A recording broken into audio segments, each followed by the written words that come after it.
तो क्या हाल है मेरे दोस्तों, बतलाइए आप लोगों की पढ़ाई कैसे चल रहा है। एकदम मस्त से और अच्छा से शानदार तरीका से मैं उम्मीद कर रहा हूँ कि आपका पढ़ाई एकदम चल रहा होगा। तो बतलाइए कैसे है। तो आज हम लोग फिर से यूरोप में राष्ट्रवाद के लघु तृतीय क्वेश्चन देखेंगे। 7वां नंबर हम लोग 6 गो लघु तृतीय क्वेश्चन देखने का प्रयास किए हैं। अगले क्लास में है, नहीं देखे हैं तो जाके देख लीजिएगा इसी यूट्यूब चैनल पर 10 टारगेट क्लास में। तो चलिए हम लोग 6 गो सब्जेक्टिव देखने का कोशिश किए हैं। आज हम लोग 7वां क्वेश्चन देखेंगे। बोलिए कि भाई जी अभी तक का कितना मतलब कि लघु तृतीय क्वेश्चन होगा। तो आपके भाई बतला दे कि अभी 2 से 3 और लघु तृतीय क्वेश्चन होगा। देखिए तो यूरोप में राष्ट्रवाद जो चैप्टर है बहुत ही वीवीआई चैप्टर है, तो हम लोग इस चैप्टर को एकदम अच्छे से पढ़ के चल रहे हैं। तो आइए हम लोग 7वां नंबर क्वेश्चन देख रहे हैं। देखिए तो 7वां नंबर क्वेश्चन में लिखा है इटली और जर्मनी के एकीकरण में ऑस्ट्रेलिया की क्या भूमिका थी। यहाँ पे आप नियम से देखिए तो यहाँ पे जो इटली और जर्मनी का जो एकीकरण हुआ ना, उसमें आपसे पूछ रहा है कि ऑस्ट्रेलिया की क्या भूमिका थी। यहाँ तक आपको समझ में आ गया होगा। तो देखिए तो इटली और जर्मनी का एकीकरण हुआ, तो इटली और जर्मनी के विरुद्ध कौन था, तो ऑस्ट्रेलिया था। इटली और जर्मनी के विरुद्ध कौन था, ऑस्ट्रेलिया था। और क्या बोले जो इटली और जर्मनी के समझ चलिए तो दुश्मन था ये कौन, ऑस्ट्रेलिया। इटली और जर्मनी का ये जो है ना, ये दुश्मन था। ये पूरा एकदम इसके इटली और जर्मनी के पूरा एकदम विरुद्ध था ये ऑस्ट्रेलिया।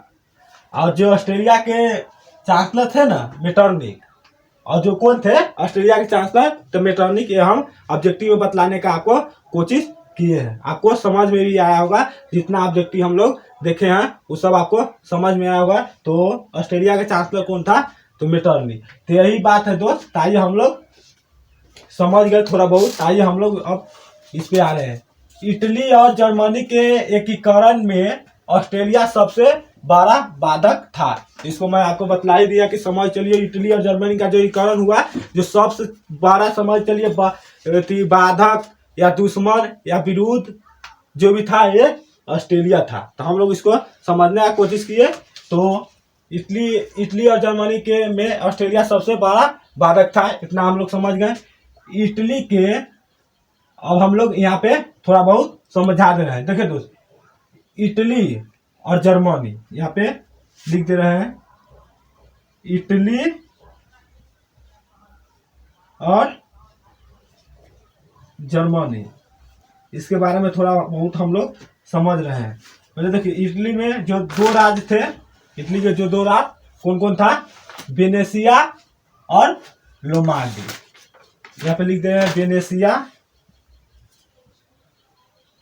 वेनेशिया और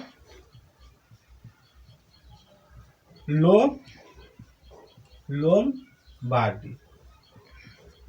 इस पर भी समझ चलिए तो ये जो 2 राज्य था ना इटली में, वेनेशिया और लोमार्डी, इस पर भी ऑस्ट्रेलिया ने पूरा एकदम कब्जा कर लिया था। इसको पूरा एकदम समझ चलिए तो इस पर अपना अधिकार बना लिया था। कौन, ऑस्ट्रेलिया। इटली के जो 2 राज्य थे ना, वेनेशिया और लोमार्ड, तो इस पर भी अपना जो ऑस्ट्रेलिया है वो अपना पूरा एकदम कब्जा कर लिया था।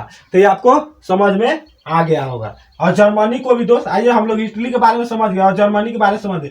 जर्मनी को भी एकदम ऑस्ट्रेलिया जो है ना, जर्मनी को भी एकदम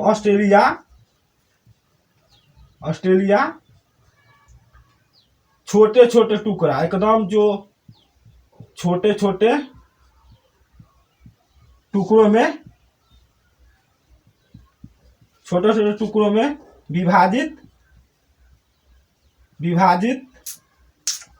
कर दिया।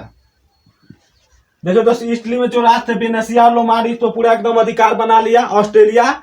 और जर्मनी को भी ऑस्ट्रेलिया ने एकदम छोटे छोटे टुकड़ों में विभाजित कर दिया। उम्मीद करते हैं कि आपको पूरा एकदम समझ में आ गया होता है। आइए हम लोग आ रहे हैं इटली के में एकीकरण करने का प्रयास किया।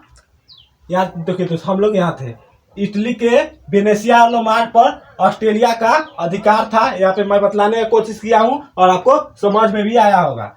अधिकार था तो देखिए, मेजनी इटली के एकीकरण करने का प्रयास किया, लेकिन मेटरनिक ने नागरिक आंदोलन को दबा दिया। किसने दबा दिया?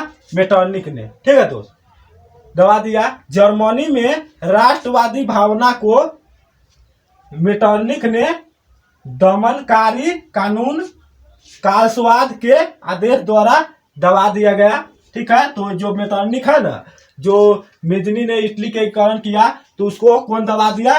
तो ये मेटरनिक। आपसे अगर ऑब्जेक्टिव पूछेगा तो मेटरनिक मारिएगा, सब्जेक्टिव पूछेगा तो इटली के और जर्मनी के एकीकरण में ऑस्ट्रेलिया की क्या भूमिका थी, चाहे योगदान थी, तो आप आराम से लिख दीजिए। दोस्तों देखिए दोस्तों, समझ में आया कि नहीं? तो हम लोग 8वां नंबर क्वेश्चन पे आ रहे हैं।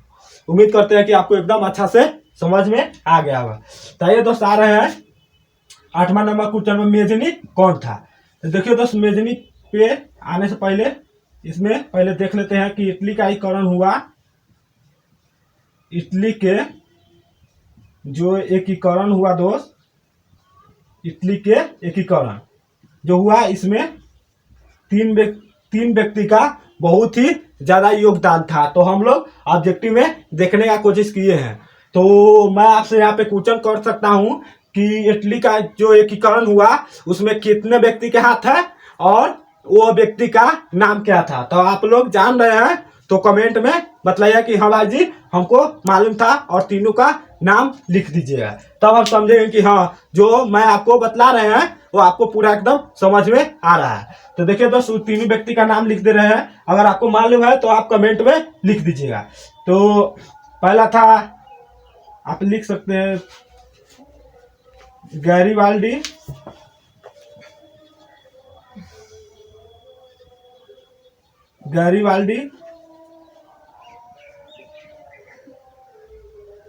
इस सब को मिटा दे रहे हैं दोस्त, नहीं तो आपको देखने में दिक्कत होगा। गैरीबाल्डी था, और काउंट काबूर था, और दोस्त मेजनी था। कौन था? मेजनी था। यही 3 व्यक्ति था दोस्त, मेजनी था। तो यहाँ पे आपसे देखिए किसके बारे में पूछा जा रहा है। यहाँ पे आपसे मेजनी के बारे में आपसे पूछा जा रहा है। यहाँ पे किसके बारे में पूछा जा रहा है? तो मेजनी के बारे में।